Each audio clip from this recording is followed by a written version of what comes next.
Hey everybody, this is Eric with the Yellow Bus Vlog, and later on today we're gonna go on a little bit of a bus trip. We're gonna take some students to a sporting event a couple towns over. I'm gonna take some time to introduce myself, explain where I come from and how I got to where I'm at now. My hope is to shed more light on this career path. You know, yes, to some people it can just be a job. It could be, something to make a little bit of living. A lot of people who are already retired will use it to take care of some benefits needs that they have, some health insurance and things like that. Some people just use it to fill out some time throughout the day. But for people like me, and I know there's more like me out there, I entered into this workforce as an obligatory thing, a necessity at the time. And the further along I've gone over the past 2 years, year and a half, 2 years, almost 2 school years, is realizing that you don't really do this job for the money. You do it for the love of the game. And when I say that, I mean, yeah, this job will pay some bills for you, but you don't get a full 40-hour week, and sometimes you don't even get enough hours to get the overtime, and that's totally cool. Everybody who does this fulfills a certain need that they have, but what's really drawn me to do this kind of work over the past year or so is I feel like it's a calling that I was asked to do, something that I was pulled into, something that worked out not only for me but for the people who I'm serving. I'll get into a little bit of that later, but first we need to get to the bus garage. We need to get punched in. We need to get our trip sheets, and we need to get the pre-trip done for the bus. So thank you. See you later. Hey everybody. Well, we've got the bus pre-tripped. We've got the lights running. We got the heat running. Just gonna start waiting for students to start loading up, and then eventually we'll be on the road to our trip. We get out there on the road on this trip, get the kids dropped off at the sporting event, and we'll get to go over what got me into this work, and the kind of passion, I guess, that develops from starting it and doing it for a little bit. Not a long while, but this is something I can see myself doing for a long time. Thank you. All right, ladies and gentlemen, where do I begin? So, first of all, I apologize for the dim light. I wasn't very intellectually thinking this through on how much light I was going to actually have to make this video. But I was the genius that decided I was going to start making this when it was a little bit dark out. We're on the trip. It's a sporting event, so it's kind of going on late evening right now on this Saturday. So where do I begin? My name's Eric. I'm a father of 2, husband to a beautiful wife who has stuck with me through thick and thin through the past 14 years. I worked about 12 years in a factory setting, almost right out of high school, doing a little bit of lawn care to the factory, back to the lawn care, back to the factory. And I stuck with that for about 12 years. I had 2 years through the temp service there combined, while I was going back and forth between doing that and mowing grass for my uncle. And then I decided that, I needed to do something long term. I'd recently just gotten married at the time, and so I thought, well, let's do this for the long haul. So it was another year and a half to get me that full 2 years as a temp. Then I got hired into the factory, and I worked there for 10 years. And one day after my 10th year anniversary, I was just done. at this time, I'd already been running my own lawn mowing outfit, and 3 years on the side. I was doing that in the evenings after my factory job, and I went full-time into it. This is about 2023 is when I left the factory life and went full-time into mowing grass, and it went well. I mean, it went about as well as it should go for a first full-time year. I had gotten a couple commitments from residential communities to sign on, and it was pretty cool. I mean, went through the summer. I was able to hang out with my family a lot more than I had the past 3 years combined in just 1 year. I was able to go to school events and do things like that. I was able to pretty much write my own schedule. And then it was getting a little bit closer to fall, and I started realizing, hey, I'm going to have to figure something out for the winter time, because to me, it wasn't worth making the investment to buy snow removal equipment, mainly because, here in Ohio, where I'm from, where I've been born and raised, lived my whole life, winters are just really sparse. You either get a knock your socks off kind of winter, and you can make a bunch of money, like from the tune of tens of thousands to even hundreds of thousands, depending on the size of your outfit. Maybe even much greater than that, depending on the size of your outfit. But for me, I'm a one-man operation. I mow the grass, I take care of all the back end work, everything, all by myself. And not to be boastful or anything, but the reason I do that is because I don't want to overextend myself for the little bit of work that I had at the time, and for the little bit of work I still have. I still do it on the side now, and it helps get me through the summers. But it was pretty decent work for as long as I did it that way. But coming up to that fall and that winter, I started looking for part-time work to get me through the winter. And I was very forthcoming, very outright with people, and let them know, like, hey, I do own a business. I do that in the spring, summer, and fall. So I would have to reduce hours come springtime in order to be able to go back to that full-time commitment throughout the rest of the year. And nobody wanted to call back. I applied to multiple different places. The only stipulation I ever really had with anybody that I applied for was I don't sign up to work any Sundays.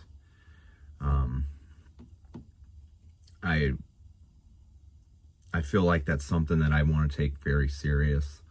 It's the one day out of each week that I know that I want to guarantee that I set aside to spend at home with my family, to relax, to, because doing this lawn care and doing the factory thing all these years, Sunday was the only day I knew I was going to have off. Being in the factory, you get mandated to work Saturdays, sometimes often, sometimes not. When the time happened that I left, I was actually looking at a lot of downtime at the factory, and I think to myself, well, I'm really not making that much here, and if I can rework my schedule a little bit, then we can possibly not have to pay daycare, which, oh my goodness, was a huge expense. I want to say it was right about $1,200 a month we were paying for daycare, and that's almost a totally different story in and of itself. So, thank God we got away from having to deal with that. But moving on, that winter it got really rough. I mean, I'm talking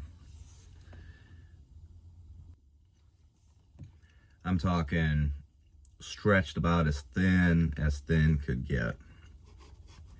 And, we basically went from having almost a set income, working in this factory job, you have almost like a set income every single bi-weekly check that came in. And we went from that to, now we're waiting for the businesses to, pay checks for what we're doing in the lawn care.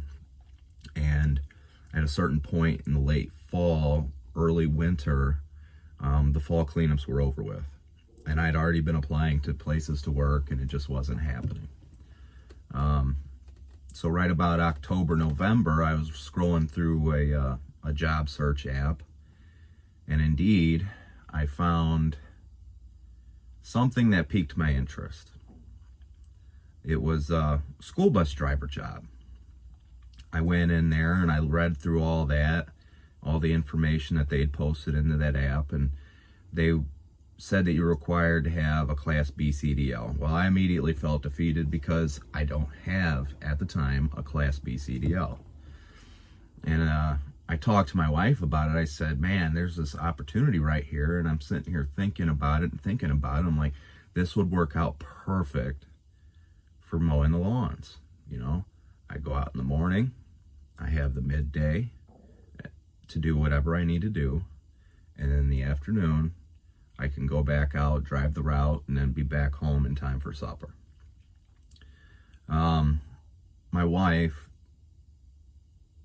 who is probably the most intuitive out of the both of us, decided to tell me, well, ask them if they do any training. Why didn't I think of this? So I called up the supervisor for the bus transportation department at the time, and I talked to him, and lo and behold, he actually used to work at the same factory I did, and he was revered as a pretty good leader in that facility. So I really wanted to kick it off with him, being like, hey, how do you like the retired life? And he went on to tell me, he's like, my best day at this factory doesn't even come close to my worst day here. Meaning, it doesn't matter how bad the day can get here, it's not near as bad as it was at that place. And after about 5 or 6 years at that place, the culture just became so depressing and so much melancholy, and it just got to the point where there were far fewer people having a good time and having a laugh and having a good conversation struck up there than there was people, just hating it. And so I really resonated with what he said. And even to this day, even as bad of a day as I could have possibly had so far, you get the kids on a full moon and they're all jacked up and they don't want to sit down and they don't want to be quiet at the tracks. Your regular stuff, leaving trash on the floor, whatever, doesn't come close to even one of the best days I've had at the factory I used to work. And I've had some really good days there. I had some really good people I was close to, really good people that I could just roll up on and have a conversation any day of the week. And, those are the kind of conversations that make an 8-hour day feel like a 10-minute day. You get into the plant, you start talking, you go to lunch, you come back, you're working. You're still getting the work done. You're doing a quality job. But it's just making it fly.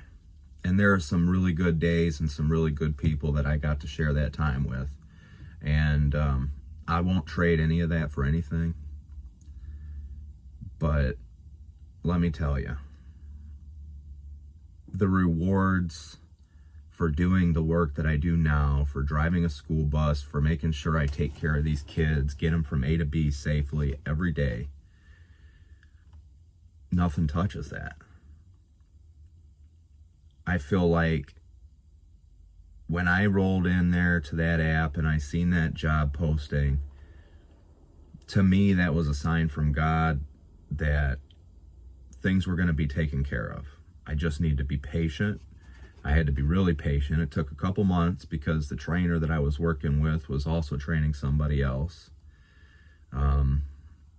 It was in the fall winter time, so there was a lot of holidays happening, and everybody's getting busy with that.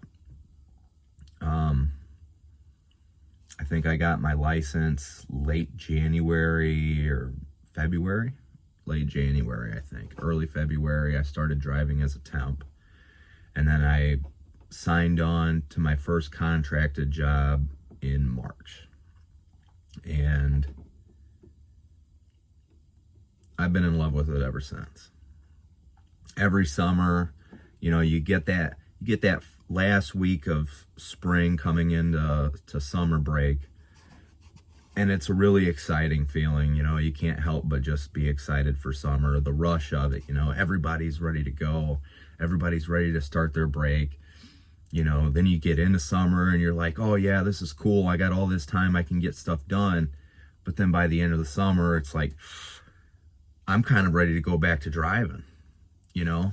My lawn care business, my route that I take to some of the places I mow drives right by the bus compound. So I drive by and I see my bus parked out on the end every day, and I started to miss it, especially this past summer. And the Lord rewarded me. He gave me a really good summer this year.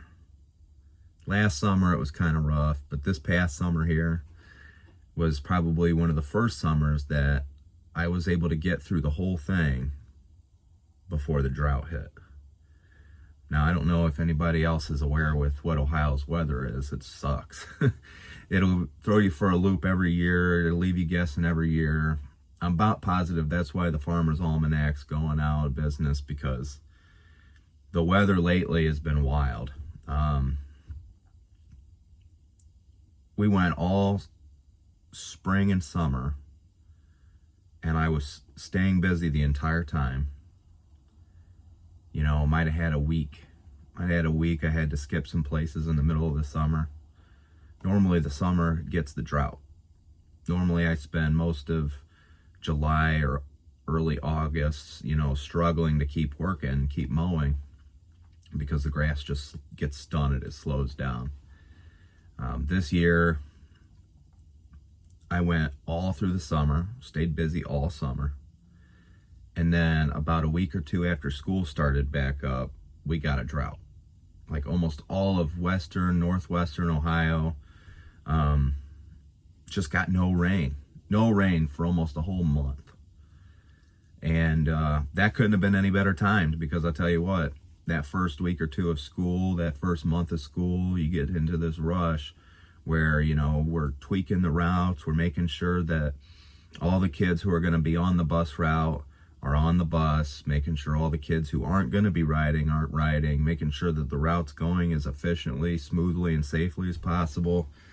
Working back and forth with the office managers, the secretaries, the transportation supervisor, everybody, just making sure that everything gets put into its rightful order.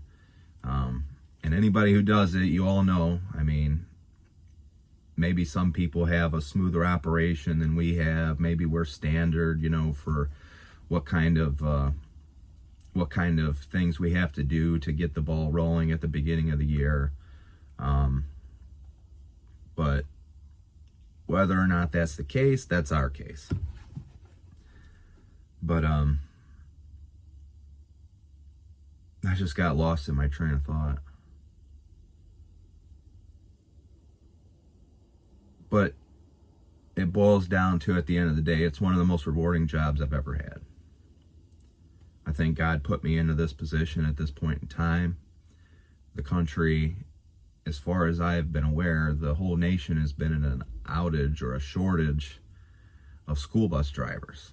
All these districts are having a hard time, getting in new hires for driving buses. A lot of the old guard is starting to retire out. Some people start the job and they realize it just isn't for them. But regardless, we needed drivers, and this had just happened to come out at the time where I needed it the most. You know, now that I've been doing it for a couple years, I'm getting used to the holiday schedules, being able to budget properly around the holidays, being able to budget around getting the summer going. You know, I have enough work that, you know, I'm not like killing myself busy in the spring and the fall, but I have plenty of work to keep me going throughout the summer.